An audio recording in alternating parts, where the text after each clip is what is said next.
It's showtime. Mortal Kombat 2. Get tickets now. Damn.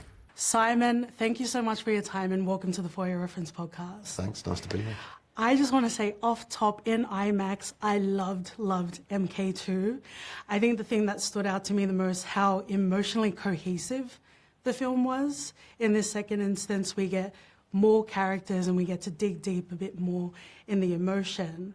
Before we get to the fun stuff, what was it like being able to dig a little bit deeper on the emotional arcs in this film?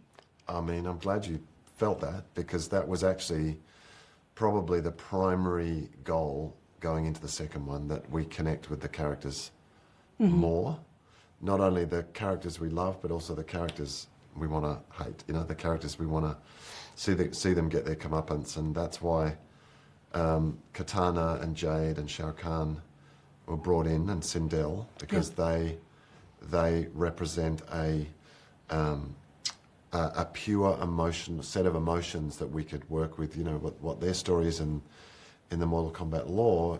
It's a revenge tale, and I wanted the journeys that they go on and the emotions that they are working with and are driving them are very simple, primal emotions that we understand and we connect with. And I felt like if we can get this connection to the audience on that kind of emotional, primal level, then all of that joy, all of the executional scale and wonder and crazy sits upon something truthful. And that was always the plan going ahead. Oh, right from the start, I was crying and I was also splooshing, some might say. If I could distill the film, it'll be cinematic, cheesy in the best way, and also camp. So I hope we can get to as many as we can today. But cinematic, the scale of this film compared to the second one, the set pieces felt like we were in the game, and also bringing that emotional sort of pull. What was it like being able to tell a cinematic story? Not to say the first one didn't, but what was it like being able to do a cinematic storytelling for MK2? Yeah, well, I just wanted to embrace what I call the maximalist nature of Mortal Kombat. It's like we're all in, baby. Yeah. And to be able to build it from the ground up, knowing what ingredients we needed to do that, that was really helpful. Like, I was sent the script on the first one, so I was working with the script that existed, whereas this time round, we all sort of built it from the ground up. So just being able to do that in itself allowed us allowed me to know that, okay, I can increase the scale because we have worked out what the locations are, we have worked out what our story is, we do know. And so what was important to me is that we go to all these different realms and arenas, so there was this tremendous sense of variety visually. Yeah. And so it's just a matter of like, okay, I can decide what the ingredients are, rather than, oh, these are the ingredients, I will try and give them scale. That makes sense. Yeah. I could actually build. Like there was a formula in the first one, and we're just going all out. There was a script existing, and it's like, okay, you can. Whereas if you can build it from the ground up, then it's like, we can have the Blue Portal, we can have the Tarkatan Village, we can have Deadpool, we can, you know.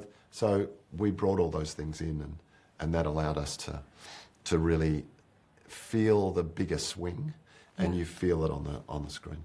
It felt like a collector's edition. Like, if you're old enough and you can afford the fancy figurines, this is what we're here for in the best way. And I think cheese, and I meant it in the best way, because there's a lot of gore, love the R-ratedness, and there's also a lot of pious sort of characters as well. But in the DNA of Mortal Kombat, it's very cheesy as well. We have Kano, and we also have Johnny Cage. The Kung Fu cinema, and you know, a little bit in the trailer people have seen, it was so much fun because it is a fun franchise as well. How was it, I guess, embodying that cheesiness that fans and friends and lovers will come to know and love? Yeah, I mean, I was really trying to analyze and think about why. There's so many ingredients to Mortal Kombat, the game, and what it's been, and so many different facets and so many different features. Over the decades it's been created, and all the characters, and Ed just keeps expanding it, you know, it's amazing. So it was really just finding what... I wanted to make sure that even though we had a sense of humour, and even though we were swinging really big, and there's a lot of... the fights are very brutal and full on, I always felt that they needed this sort of always be connected and earthed, so it never got too fluffy and silly and fly away. I never wanted Yeah. it to feel disposable. I wanted it to always Rooted. rooted and coming out of like for instance, Johnny's, like Carl's performance of Johnny. It's very layered. It's got a lot of facets to it. It's, you know, when we first meet him, he's down on the dumps and. A different iteration of a well-loved character. exactly. And I wish we had more time to talk about the campiness, but I do just want to applaud the pageantry. Even in the first film, whenever Shang Tsung was on, I was like, diva with his hair. And there's a few more divas in MK2 as well, so I'm sure people will look forward to that. I want to thank you so much for your time and wrap up with our final question.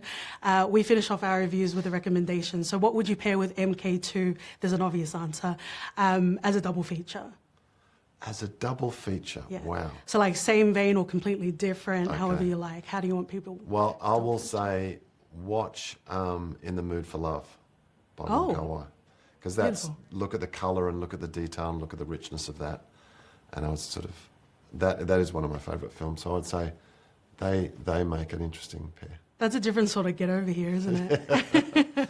Thank you so much, Simon. Pleasure.